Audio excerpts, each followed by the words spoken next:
with us this evening, which is awesome. And even though you can see Pete, Chasten, me, we can't see you, but make sure to type in the chat down there where you're zooming in from and what you're sipping on during this happy hour, whether it's a cold beer, water, Diet Coke. I've got a bottle of $9.99 wine, which is a little out of character for me. And I've got to say, when Anthony asked me to do this, I was a little bit nervous because one, I know Team Pete turns out, as anyone who saw the Iowa LJ dinner knows, and two, because for the last few months, I have been tormenting Pete about his TV background, about his camera shot, about his Zoom background to get his room rater score up. And the whole time I was doing it, this is what was behind me. So I'm totally exposing myself as a complete fraud and phony when it comes to Zoom backgrounds, because there's literally nothing behind me. But I'm so excited that all of you could join us tonight. It's only been a few short months since the campaign ended, but the world has completely changed. And tonight I'm obviously only going to focus on the positives, but as we're seeing night after night, the Democratic Party is so unified and energized going into November, not only behind Joe Biden, but behind Democratic candidates at every level. And that's what Win the Era PAC is all about. I'm sure most of you remember that at every campaign stop that Pete made, he would talk about how Democrats need to stop treating the presidency like it's the only office that matters. Always would get big cheers. And that's what he's putting into action with Win the Era. One of Pete's big philosophies is that you show, don't tell. And he is putting forward some of the most amazing and supporting some of the most amazing Democrats up and down the ticket going into November. And so that is what all of your contributions tonight are going to help. And before I turn it over to the men of the moment, to Pete and Chasten, I did want to have some fun with you guys, reminisce, and really talk and go through some things, that major milestones that you guys helped this campaign achieve. First, foremost, I think all of our favorites, winning Iowa, not just once, not twice, but I think like 7 or 8 times. And according to the pundits, Pete might also be the last winner of the Iowa caucuses, but we'll see what the future holds there. 2, raising over $100 million on this campaign, which is an ungodly sum of money. I don't care who you are, but especially when you consider that our fundraising goal for the first quarter of the campaign was $1 million. And that's something you guys did. And we are eternally grateful for your support. 3, our crazy but groundbreaking media strategy that saw Pete going everywhere, talking about his non-existent skincare routine with Cosmopolitan and professional sports with columnists at The Athletic, Washington Post, playing the bass on TMZ Live. And my personal favorite, which was achieving the full Ginsburg, which is when you go on all 5 Sunday morning political shows. And, for most presidential candidates, going on 1 is taxing. Going on 5 is superhuman. And he will be the only 2020 candidate to have done that.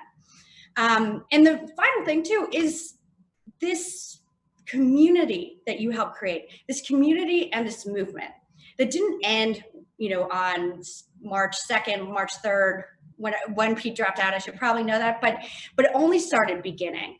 And we see that now in how tight-knit this community is and how you guys rallied around Biden as soon as Pete did, and how you were rallying around Win the Era PAC and all the amazing, amazing candidates up and down the ballot that he's supporting.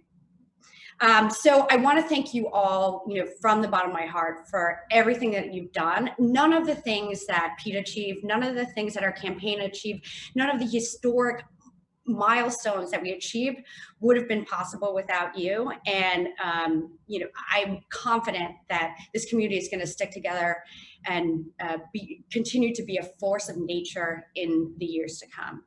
So now I have the honor of introducing the man, the myth, the legend, a history maker in his own right, a budding author, and someone who can no longer be described as Pete's secret weapon.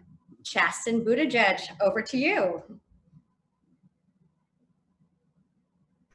When you said budding author, I was like, look at you go. I forgot I have one too. Nice to see you, Liz. I can't move the camera, but Buddy and Truman are seated right at our feet.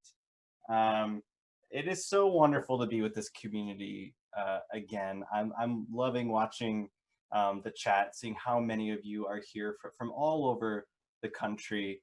And I miss you all. I miss this community. I miss the sense of hope and belonging and love and joy that we felt every day on the trail. But I got to be honest, talking about the full Ginsburg, I think Pete had like a pretty packed, he's had a very packed schedule this week. And I did like 7 things yesterday. I was like, I'm exhausted. I remember when we used to do like 50 things a day, and it was like 18-hour days, and you would go to like 4 or 5 states. But I feel you there. Thank you everyone for joining us, and thank you for thanks for following along. Thanks for joining Win the Era, and thanks for believing in what Pete and I and the rest of the team are trying to spread around this country, which is truly a sense of belonging. When leaders show up, especially, it's not just about the presidency, it's not just about the Senate, it's when true leaders in their community step up, and those leaders mean so much. I'm thinking especially to young queer kids around the country who need sympathetic and empathetic leaders right in their backyard, who show them and tell them with their leadership and their character that they belong, that they are loved. And that's what Win the Era is all about. It's not only ushering in the next generation of political leaders, but it's also just about continuing those rules of the road. So Peter and I are pleased to see virtually all of you this evening. I know Buddy and Truman don't care about any of us, and I will pass it over to Pete. Excellent. You got it. And thanks, Liz. Thanks for the brilliant work that you did from the days when our campaign was the most improbable idea, all the way through to our Iowa triumph and all the way to the last day. And thanks for doing this event with us. I'll acknowledge, like Chasten, I'm having a little bit of some flashbacks and being thrown back to campaign mode, especially this week. I will say this virtual convention is something, it doesn't feel to me like we've been right here in South Bend these last 72 hours, even though obviously that's the case, because it really has made it possible to connect with friends and supporters and new people in so many ways. And that's why I want to thank everyone on this call for joining us. I look back with such pride and such gratitude on what we were able to do, and most importantly, how we were able to do it. Those rules of the road reflected so well on this campaign. They made it possible to show and not just tell what kind of country we believed in. And they live on as we now stand together to do everything in our power to make sure that Joe Biden and Kamala Harris are elected. Who would have thought, as we were campaigning in January or February of this year, that the stakes could actually be even higher than they were then? And yet here we are. We know what's at stake in terms of the future, not just of the trajectory of our country, but really, I believe, democracy itself. When the president of the world's most consequential democracy doesn't believe in democracy, that's bad for democracy itself. But we're not just here because of what we're against. We're here because of what we're for. And I, from having competed with them, know Joe Biden and Kamala Harris. I know that they will make great leaders for this country. And I also know that it's not going to be enough to retake the White House. What Win the Era is about is an opportunity to continue living our values, working on the issues we cared about, and backing amazing candidates, some of whom actually were featured last night in that unique mashup keynote. Candidates who represent a generation, a diverse generation of leadership that's going to be making a difference for a long time. We always talked about how this is not just about winning election, but winning the era. Now we have a chance to make good on that. And from that perspective, this is just the beginning. Like I said, we're, of course, here in South Bend. I'm polishing the remarks that I will be giving tomorrow. Really appreciate the opportunity to address the American people and make that case for the Democratic ticket, and to do it from right here in this community that I believe in. As I do that and prepare to speak to the country, I'll be thinking of you and the values that you in this amazing community of supporters brought to our campaign, now bring to the Biden-Harris team, and I know we're going to carry forward too. So thrilled to be together. And with that, I think we've resurrected the famous fish bowl that was such an important part of our events. And Chasten, you're in charge. Let's do. I think we should toast first. Sounds good. Are we supposed to wait? I don't want to wait to drink. Sorry, Liz. I don't know what the agenda is. Here's to the rules of the road. Cheers. What are you drinking? Joy most of all. All right. There you go. Okay, so I literally haven't seen these questions. Stafford dropped them off. We might be in trouble if I had. Okay. All right. This is from Eve from Connecticut. The Millennial Generation has been affected by both the 2008 recession and now the economic ramifications of COVID-19. What are the top 3 issues currently impacting the Millennial Generation that you think the Biden administration should focus on? Wow. Well, it's a great question because, so much in particular is at stake for younger generations, the Millennial Generation and Gen Z coming up after us. It pains me a little that I'm actually endorsing and backing candidates who I suppose count as a different generation than mine. I'm used to being the youngster in the room, but of course, I'm also proud to be able to do that. Look, we know that climate is an issue that is going to define what is possible for the future, whether our future is going to be one where we can thrive or not. And it remains such an important set of issues. We know that racial and economic justice are really reaching the make or break moment where the American project depends on delivering fairness and equality in a way that we haven't. And democracy, the question of whether this is going to be a democracy in the richest sense of the term. All these are going to shape how life unfolds for the rest of our lifetimes. All of them are on the ballot right now, and there will be a historic opportunity for a President Joe Biden to take concrete actions that will have an impact on that. Hopefully we've had a chance to see what's in the platform, not just around the issues that get the most attention rightly, like racial and economic justice and climate, but also, for example, some of our ideas around court reform that we championed in our campaign made it into the Democratic Party platform. I think a sign that our whole party and our whole country is seeing the stakes of these process issues that aren't always sizzling, but really help to define us as a country. I'm trying to be concise so we can get that more was questions. Solid. Wow. I'm just laughing because I noticed that I'm right under my own face on the bookshelf. Oh, So I can move you. I'm pivoting. I'm just pivoting a little bit. All right, I'm going to do rapid fire questions in between. Okay, I'll try to be questions. What's one of the things concise. that you miss the most about the campaign trail? Oh, wow. I mean, it's the people, right? I mean, just the people we're around are an amazing team, supporters out there.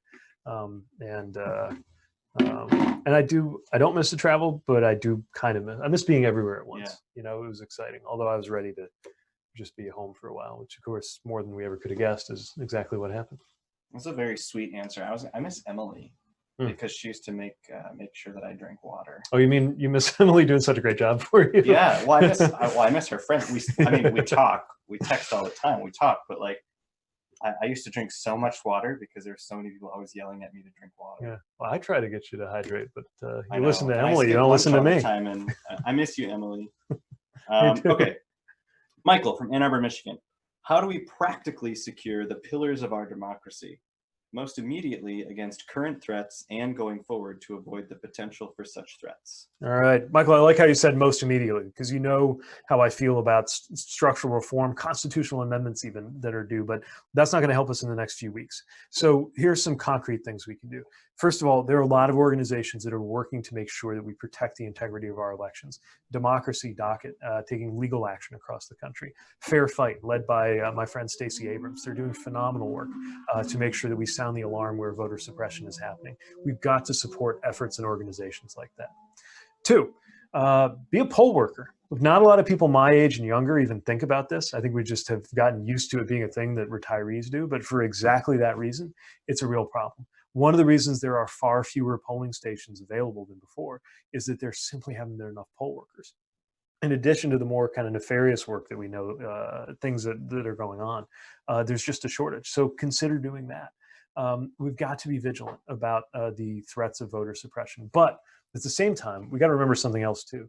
This president's made it clear that if he does not win, when he loses, and the American people will vote him out of office if we do our job, then he is going to reject the legitimacy of the election. So here's one thing in particular that I think is important, especially for Team Pete to help spread. Look, if you were a supporter of mine in our primary campaign, you know how frustrating it was not to get the results on the day of the Iowa caucuses. America is not going to get the results of a lot of elections on election night. And that's not necessarily a result of something going wrong.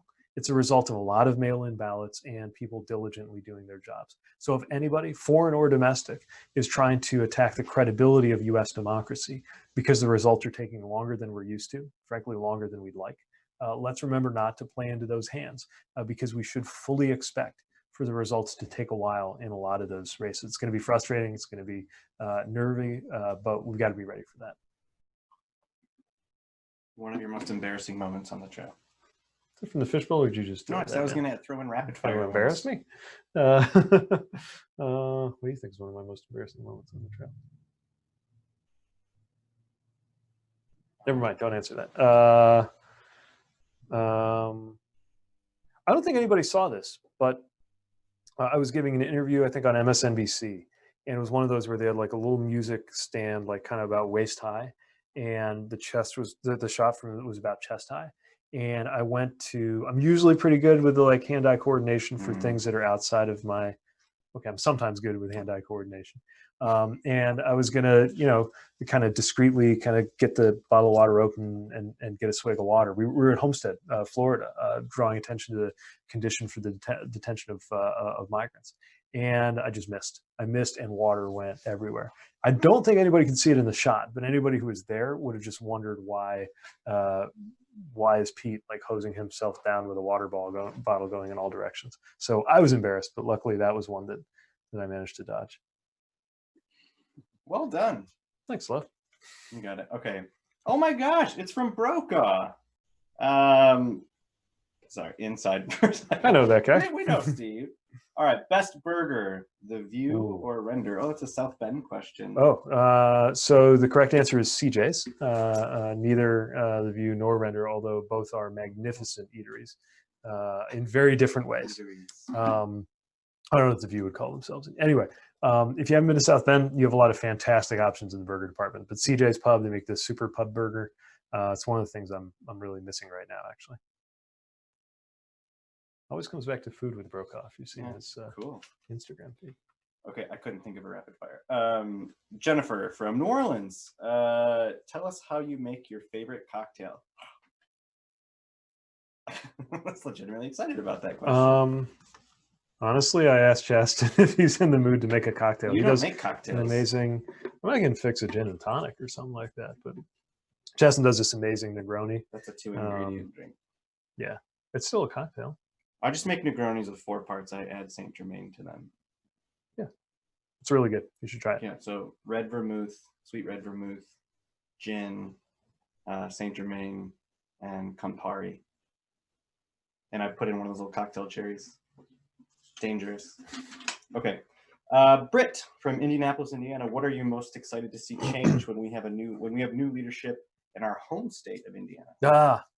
Where do we begin? First of all, we have a great candidate for governor here in Indiana. I don't know if a lot of folks are following from outside the state. His name is Dr. Woody Myers. I've known him for years. He's been somebody who's been a great supporter of Democrats around the state. He just released a video, actually, that's worth a look. In fact, I tweeted it the other day about his experience as a Black doctor in Indiana. And talk about somebody who can speak to so many of the issues of the time, from public health. Matter of fact, he was also a public health leader. As well as the Black experience, somebody who really meets the moment, and I just really admire his intellect and his leadership. We got a whole great slate of candidates. As a matter of fact, Win the Era is backing 4 candidates in Indiana so far, and we've got so many terrific people. What am I looking forward to? Just our state having a better reputation, and frankly, for as long as people think of Mike Pence when they think of the state of Indiana, that's going to be tough. But we have a chance to change that in so many ways. And, whether you're here in Indiana or in another red state, I hope that Democrats take that courage of your conviction and remember there's no such thing as a permanently red state. And we have a chance to prove that out with big results in conservative and more progressive areas in 2020. I wish I could move the camera, but Buddy is literally in the chair right here. And when I twirl the questions, he thinks it's for and him. He's just staring at it. Yeah, he's just staring at me like, why aren't you feeding me? A time that you that made you laugh on the show. There were so many good laughs, but the whole thing's such a blur. I don't know that I can. Give me a minute to think of that. Okay, best snack. Give me that one. Okay. Drew from San Diego, California asks, what has been one new thing you have learned about Chasten? Oh, and Chasten was one new thing you have learned about the mayor. Oh, during quarantine. I thought it was going to be during the race. During quarantine. Oh, that's interesting. He's inching closer. Let's see. Well, I've learned more about Chasten's cooking skills, and I've refined my dishwashing skills at the same time. Yeah. We started really high when we came home. We were so happy to be home. Yeah. And to see one another and share meals together. And we were making fresh meals every night. And it has like slowly dipped into like takeout once a week, takeout twice a week, and then like leftovers, 3 nights a week. We still did some pretty good meals. We still get to eat dinner with you every night, and that is a gift. That's true. Yeah. That's really special. Even when you have to eat your turkey meat. It's healthy. Sauce. I made a perfectly good turkey pasta sauce. Was that Monday? Honestly, it was so traumatic, I forgot. I'm just kidding. That was so rude. It was fine. It was fine. Like I ate it, and it was great. And you made it, which was really sweet because I didn't even ask you to make dinner. You just made dinner, which was surprising and very sweet of you. Thank you. Okay, Lisa asks, rumor has it you're learning a new language. Welche Sprache ist es? Oh, so I think we all had visions of what we were going to do when we saw the lockdown was getting underway. We're going to get into perfect shape and learn a bunch of languages and be super productive. And I think most of us have realized that reality intervenes a little bit, and that's true for me too. So I'm not going to claim to have picked up a new language yet, but I always had this desire to learn the 6 UN languages. One of them is English, so that brings it down to 5. You got English, Spanish, French, Russian, Chinese, and Arabic. And if you have those 6 languages, the vast majority of the world's population you can communicate with, at least as a second language for one of them. So Russian and Chinese are the ones I haven't got to yet. I'm still hopeful, but not quite enough hours in the day. It's amazing how busy, I'm sure you're finding this, how busy you can get yourself to be without going anywhere. And so I'm still not sure when the language learning is going to happen. You were doing so well with Chinese, though. Yeah, I got off to a good start. We were Rosetta like a couple Stone. Months into it, and then we would get like a takeout, and it would have like a word on the back of it, and I would give Pete the English word, and like I was doing okay with the fortune cookie things. Like 80% of the time, you would know it, which is scary. Like how fast your brain learns new languages. It's incredible. It's fun. Did you have a favorite snack from the road? Those little Baby Bell cheese things. Team would usually have those handy. Those are pretty good. Oh, like a snack. I thought like something that you had in a city, like a. Oh, the Iowa State Fair was epic, right? I mean, between the pork chop on a stick and the deep fried Oreos and the root beer float and the bacon cheese BLT ball and that Slurpee kind of thing that we had, and then there was the regular steak that we fried on the fry. What I didn't understand was there's a sequence to these things. Like it matters what order you do them in. Do not start with the root beer float if you're then going to move on to a pork chop on a stick. That's my advice. Buddy, I don't know where I was. I have to go back in the calendar and look. Yeah, you had to be somewhere somebody else. Talks about the Iowa State Fair, I get so mad because I was representing you somewhere else and I didn't get to go. And I'm a 4-H'er, and I was really looking forward to like surprising the press with my 4-H prowess. Instead, they just got photos of you like masticating on pork chops or whatever. So good. Congratulations. All right. One of my favorite travel snacks, my go-to airport meal was the Sabra hummus cups with the pretzel and the hummus, a Baby Bell cheese roll, obviously water. The vegetarian. Yeah. So many times like Emily and I would be like rushing through an airport and we'd have to stop at one of those like Chibo Expresses and Uncrustables are my guilty pleasure. Yeah. I love an Uncrustable. Oh, you know what else I started to really love on the campaign were those Impossible Whoppers. Oh my gosh. So I didn't eat meat throughout the campaign. And I found out Burger King had the Impossible Whopper. I was like, oh, great. I'll try this, which is great if you're in airports every day. Yeah. It's like, oh, that's a go-to thing. I can have an Impossible Whopper. And then one time I told Pete about it. And Sarah Lena, your body woman, was like, I'll go to Burger King and grab sandwiches. And I was like, can I have an Impossible Burger? And then Pete was like, oh, I'll try the Impossible Burger. Can you put bacon on mine?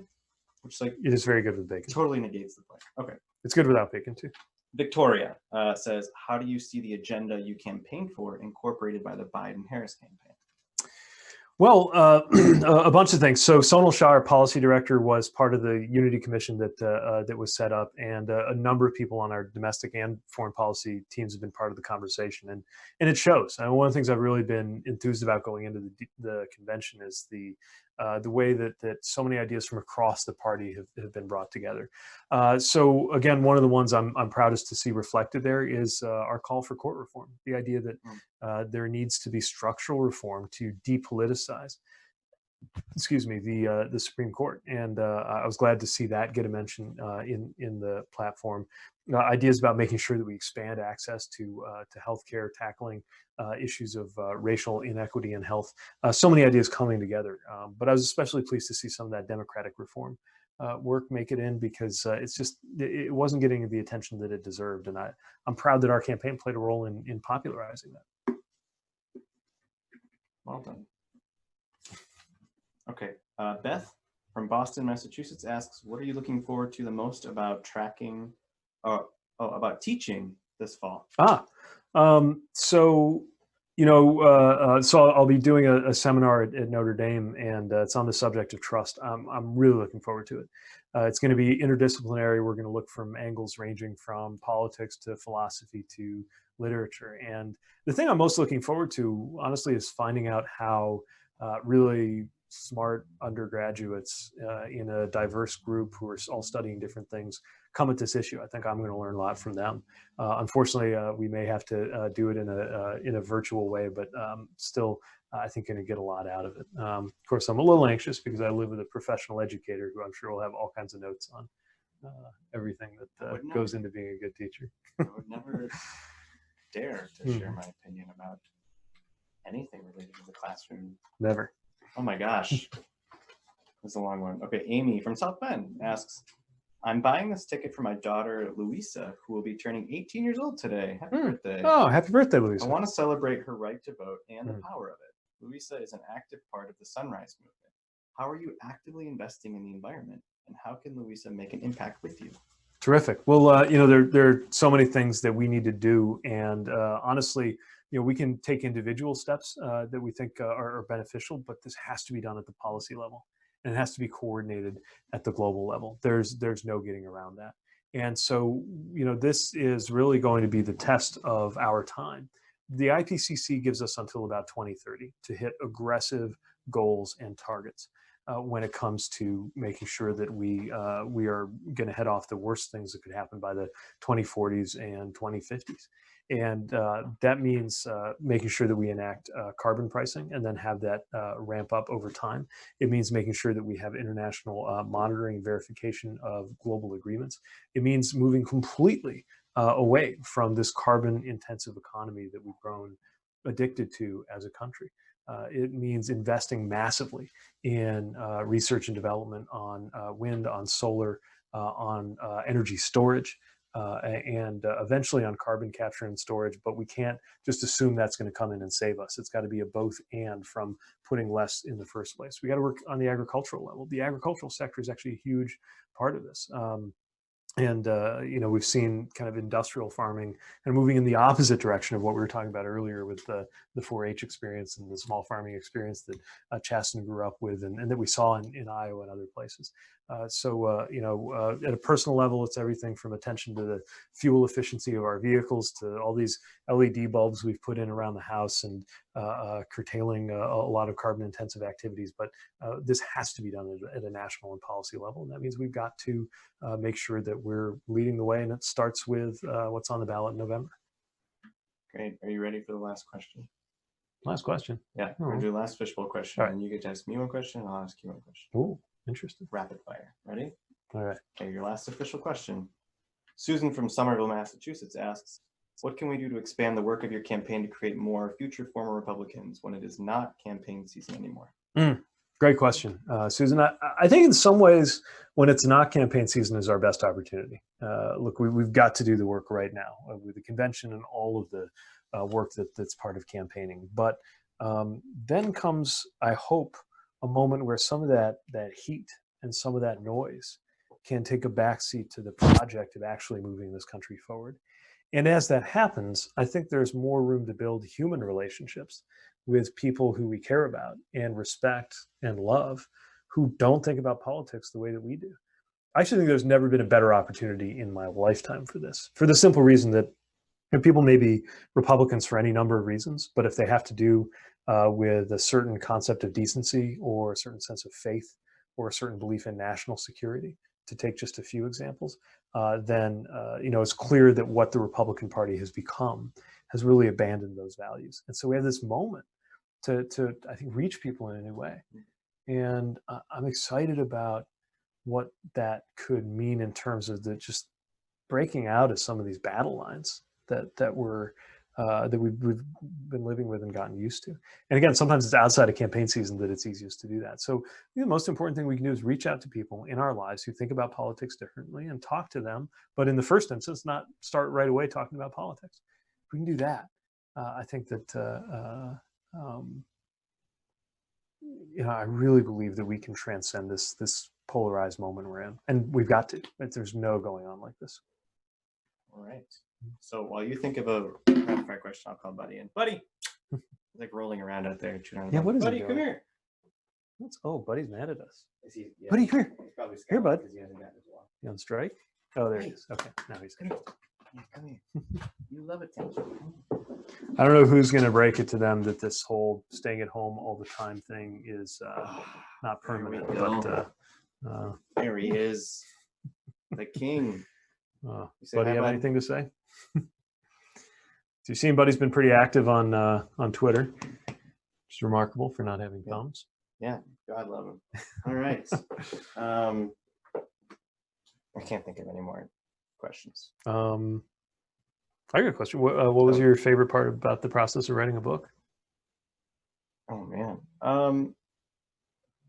Well, it helped me find a lot more strength in my story, I think, and it was essentially what I learned about myself out on the campaign trail, what I learned about our country, and the power of sharing our stories, and that's why I wanted to tell it for many reasons. That we're so often told to keep things locked up inside and not share our most vulnerable truths, and sort of putting it on the page was cathartic. So hopefully it does some good. I think it will.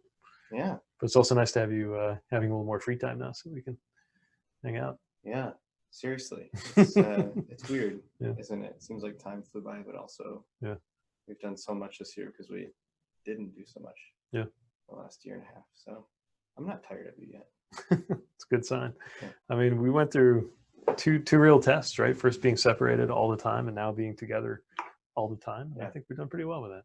It's funny how sometimes I still stop and pinch myself that like you're at home all day. Because remember there were moments when I think it was like Las Vegas or Denver, like I flew in from one place, you flew in from another place, and I just came to your event, and I think like the team was organizing something around our travel, and like we only saw each other for a few hours, and you came into or you were doing your rope line, like your photo line, and then I came in at the end and was like, oh hey, and you were like genuinely surprised to see me. I was like, oh, I just flew in from this place. Is that the one where I shook your hand? Yes, yeah. I was on such autopilot. It's like, oh, a human. Hello, nice to see you. Like, hi, yeah. Yeah, it was getting pretty. It was getting pretty bad. It was getting to the point towards the end of the race where like someone would say like, I'm really rooting for him, and then you would respond with something totally unmatched to what they were saying because you're just on autopilot all the time.